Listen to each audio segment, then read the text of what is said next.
Hello friends, ये है हमारा क्लास 7 का maths multiplication and division of integer और इसका प्रैक्टिस सेट 9 हम लोग यहाँ पर सॉल्व करने वाले हैं। तो क्वेश्चन 1 देख लीजिए क्या है। Solve -96 divide by 16। ये हमारी पार्ट 2 वीडियो है। अभी देखो -96 को 16 से डिवाइड करना है। -96 को 16 से डिवाइड करना है। 16 के टेबल में 96 आता है क्या? 16 के टेबल में 96 6 पर आता है और ये माइनस, तो आपका आंसर आएगा -6। ये तो हो गई आपकी शॉर्ट मेथड। इसके लिए आपको 16 का टेबल याद होना चाहिए। लेकिन अगर आपको 16 का टेबल याद नहीं है तो आप इसको कैसे सॉल्व करोगे? मैं आपको एक मेथड बता देता हूँ। 96 ये लॉन्ग मेथड है, लेकिन ये सबको आ जाएगी, ईजी है। इसको 2 से, देखो ये इवन नंबर है, इसको 2 से डिवाइड करो। 2 के टेबल में 9 नहीं आता, 2 के टेबल में 8 आता है, 9 से छोटा। तो कितने में आता है? 2 4 ज़ा 8। 9 नहीं आता, 9 माइनस 8 कितना होगा? 1। एक बच रहा है क्योंकि 2 4 ज़ा 8 है और यहाँ 9 है, तो एक बच रहा है। एक इसको दे दिए 16, 2 8 ज़ा 16। फिर से 2 से डिवाइड करो। 2 के टेबल में 4 आता है, 2 2 ज़ा 4, 2 4 ज़ा 8। फिर से 2 से डिवाइड करो। 2 1 ज़ा 2, 2 2 ज़ा 4। फिर से 2 से डिवाइड करो। 2 के टेबल में 12 कितने पे आता है? 6 पे। फिर से 2 से डिवाइड करो। 2 के टेबल में 6 कितने पे आता है? 3 पे। अब ये जो 3 है वो 3 के टेबल में आता है, 3 1 ज़ा 3। तो ये 96 के फैक्टर्स हो गए। तो 96 के फैक्टर्स में बता देता हूँ। -96 के फैक्टर आएंगे, माइनस, और उसके बाद ये सारे नंबर 2 2 2 2, कितने बार आ रहा है? 5 बार, 5 बार, और उसके बाद 3। ठीक है। अब हम लोग 16 के फैक्टर निकालेंगे। 16 का फैक्टर, तो 16 देखो 2 के टेबल में आता है, 2 8 ज़ा 16। 8 जो है वो भी 2 के टेबल में आता है, 2 4 ज़ा 8। 4 2 के टेबल में आता है, 2 2 ज़ा 4, और 2 जो है वो 2 के टेबल में आता है, 2 1 ज़ा 2। कितने नंबर है? 4। तो डिवाइड बाय 16 करना है, तो 16 के फैक्टर को इधर डिवाइड कर दो। 2 मल्टीप्लाई 2 मल्टीप्लाई 2 मल्टीप्लाई 2, 4 2 यहाँ के नीचे आ गए। अब जो सेम सेम नंबर है वो कट करते जाओ। ये दोनों कट हो गए, ये दोनों कट हो गए, ये दोनों कट हो गए, ये दोनों कट हो गए। तो ऊपर क्या बच रहा है? माइनस, और ये 2 मल्टीप्लाई 3। तो 2 मल्टीप्लाई 3 कितना होता है? 6 होता है। तो इस तरह से आपका आंसर -6 आ जाएगा। क्वेश्चन है सॉल्व 98 डिवाइड बाय -28। ठीक है। तो 98 को डिवाइड करें। डिवाइड को इस तरह से भी कर सकते हैं, -28।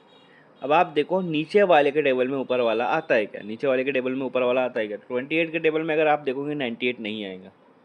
तो अब जब नीचे वाले के टेबल में ऊपर वाला नहीं आ रहा है, तो इसको ये चेक करना है कि दोनों सेम किस टेबल में आती है। दोनों किस टेबल में सेम आते हैं। अगर आप चेक करोगे तो दोनों 4 के टेबल में आते हैं।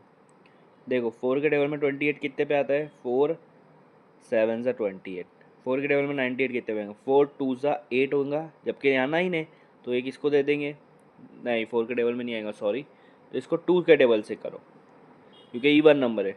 2 1 ज़ा 2, 2 4 ज़ा 8। 2 के टेबल में 14 पे 28 आता है, 2 के टेबल पे 4 पे 8 आएगा, और यहाँ 9 है, एक इसको दे देंगे 18। तो 2 9 ज़ा 18। आपके पास बच रहा है 49 डिवाइड बाय नीचे वाला माइनस, और ये 14। अब आप देखो ये दोनों सेम टेबल में किस में आता है? तो 49 और 14 अगर आप देखोगे 7 के टेबल में आता है। 7 2 ज़ा 7 7 ज़ा। तो आपका फाइनल आंसर क्या आ रहा है? -7/2। -7/2। लेकिन अगर आपको टेबल नहीं याद है तो फिर से फैक्टर्स निकालो। आपका क्वेश्चन क्या है? 98 डिवाइड बाय -28। अब 98 का फैक्टर्स निकालेंगे। 98 को 2 से डिवाइड करो क्योंकि इवन नंबर है। 2 4 ज़ा 8, एक इसको दे दिए क्योंकि 9 था तो हम लोग ने 4 ज़ा 8 करे। एक बचा, एक इसको दे दिए, 2 9 ज़ा 18। अब 49, 49 किसके टेबल में आता है? 7। तो 7 7 ज़ा 49। अब 7 7 किसके टेबल में आता है? 1 के। 7 1 ज़ा 7। तो 98 के फैक्टर्स ये वाले 2 7 7। तो यहाँ लिख दो 2 7 7 डिवाइड बाय -28, तो माइनस लगा दो। अब 28 के फैक्टर्स निकालो। ये भी वन नंबर है, 2 से करो। 2 1 ज़ा 2, 2 4 ज़ा 8। फिर से 14 आया, 14 तो 7 के टेबल में आता है। 7 2 ज़ा 14, 2 1 ज़ा 2। आया समझ में? ठीक है। इसके फैक्टर्स आ रहे हैं आपके 2 7 2, 2 7 2। ये उसके 28 के फैक्टर्स हो गए। अब देखो सेम सेम कट कर दो। 2 2 कैंसिल, 7 7 कैंसिल, बचा क्या? ऊपर 7, नीचे बचा ये माइनस और ये 2, -2। तो जब भी माइनस नीचे होता है डिनोमिनेटर में, उसको ऊपर ले लेना है, -7/2। तो ये आपका फाइनल आंसर आ रहा है। थर्ड क्वेश्चन है, क्या है, सॉल्व -51 डिवाइड बाय 68। तो -51 को डिवाइड करना है 68 से। अब 51 और 68 कौन से टेबल में आते हैं, इसके लिए आपको 20 तक के टेबल याद होना चाहिए, और ये दोनों आते हैं 17 के टेबल में। अगर आप 51 देखेंगे, माइनस लिख देता हूँ, ये -51 आता है 17, 3 ज़ा 51, 68 आता है 17, 4 ज़ा 68, 17 17 गेटिंग कैंसल, आंसर आएगा -3/4। क्या आंसर आएगा, -3/4। लेकिन अगर आपको 17 का टेबल याद नहीं है तो फिर से फैक्टर्स निकालो। -51 को 68 से डिवाइड कैसे करेंगे, फैक्टर मेथड से। तो पहले 51 का फैक्टर्स निकालो। 51 3 के टेबल में आएगा, 3 1 ज़ा 3, 5 में से 3 गया, कितना बचा 2, 21, 3 7 ज़ा 21। अब बचा आपके पास 17। 17 किसी और के टेबल में नहीं आता क्योंकि ये प्राइम नंबर है। 17 खुद के टेबल में आएगा, 17 1 ज़ा 17। तो -51 के फैक्टर्स क्या हो गए तुम्हारे पास, पहले माइनस लगा लो। तो 51 के फैक्टर्स है 3 × 17, सिर्फ इधर वाले नंबर लेना चाहिए। अब आपके पास 68 है, तो 68 को सॉल्व करते हैं, ये 2 के टेबल में आता है, 2 3 ज़ा 6, 2 4 ज़ा 8, 34। ये भी इवन नंबर है, फिर से 2 के टेबल में, 2 1 ज़ा 2, एक इसको दिया 2 7 ज़ा 14, 17, फिर से 17 आया जो कि प्राइम नंबर है, वो सिर्फ 17 के टेबल में आएगा। तो अब यहाँ पर 68 के फैक्टर्स मिल गए, 2 × 17। अब देखो ऊपर और नीचे में सेम सेम सेम कौन से है, 17 17, कट कर दो, बचा क्या ऊपर -3, नीचे क्या बचा 2 × 2, तो 2 2 ज़ा क्या होता है, 2 2 ज़ा होता है 4। तो ये आपके फाइनल आंसर मिल गया। ये हमारा फोर्थ क्वेश्चन है इस वीडियो का। यहाँ पर बोला है 38 डिवाइड बाय -57। अब आपको इसके वास्ते 19 का टेबल याद होना चाहिए, क्योंकि 38 और 57 दोनों 19 के टेबल में होते हैं।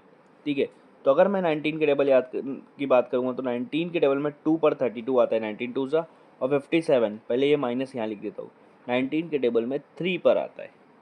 अब देखो सेम सेम कट करो, 19 19, आपके आंसर क्या आएगा 2/3, यहाँ पे माइनस। अब अभी मैंने पहले ही बताया कि डिनोमिनेटर में माइनस है तो उसको ऊपर ले लो, -2/3, ये आपका फाइनल आंसर है। लेकिन अगर आपको 19 का टेबल याद नहीं है तो आपको फैक्टर्स निकालना है, 38 का फैक्टर्स निकालो। अब आपका क्वेश्चन क्या है, 38 × -57। तो यहाँ पर तो डिवाइड आएगा और नीचे माइनस पहले से लगा दो। सबसे पहले 38 का फैक्टर्स निकालो। 38 का फैक्टर्स कैसे निकालेंगे, 38 ये 2 के टेबल में आएगा, 2 1 ज़ा 2, एक इसको दिया 2 9 ज़ा 18। अब 19 जो है ये प्राइम फैक्टर्स है, प्राइम नंबर है, तो ये 19 19 के ही टेबल में आएगा और किसी और के टेबल में नहीं आएगा। तो 38 का फैक्टर्स मिल गया 2 × 19। अब 57 का फैक्टर्स देखते हैं। 57 का अगर आप फैक्टर देखोगे तो ये 3 के टेबल में आ रहा है, 3 3 1 ज़ा 3, दो इसको दिए 27, 3 9 ज़ा 27।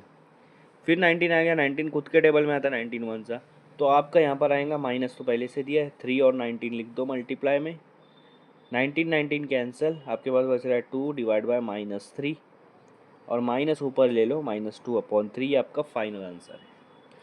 अभी देखते हैं क्वेश्चन नंबर 5। क्वेश्चन नंबर 5 क्या है, इस वीडियो का लास्ट, इस वीडियो का इस पार्ट का लास्ट क्वेश्चन, और आगे का क्वेश्चन हम नेक्स्ट वीडियो में देखेंगे। तो सॉल्व क्या लिखा है, solve -85 divide by 20, -85 divide by 20। अब दोनों सेम टेबल में तो नहीं आते, क्योंकि 20 के टेबल में 85 नहीं आता है। ठीक है, लेकिन दोनों दोनों सेम टेबल में आते हैं, लेकिन दोनों 20 के टेबल में नहीं आते। ठीक है, सेम टेबल में कौन से टेबल में आएंगे, फिर 5 के, 85 5 के कौन से टेबल में आता है, 5 को अगर मल्टीप्लाई करेंगे 17 से तो आपको 85 मिल जाएगा, और ये आगे माइनस लगाओ, और नीचे अगर 5 को 4 से मल्टीप्लाई करेंगे तो 20 मिल जाएगा। अब 5 5 कैंसिल करो, -17 नीचे 4, ये आपका फाइनल आंसर आ रहा है। लेकिन बहुत सारे बच्चों को 5 × 17 करते नहीं आएगा, किसी को याद नहीं होगी 5 के टेबल में 17 से मल्टीप्लाई करेंगे, इसके वास्ते 17 का टेबल याद होना चाहिए। तो इसके वास्ते हम लोग यहाँ पर मेथड लाते हैं, फैक्टर मेथड। कैसे सॉल्व करेंगे, 85 का आपको फैक्टर्स निकालना है। 85 आखिरी में 5 है मतलब 5 के टेबल में आता है।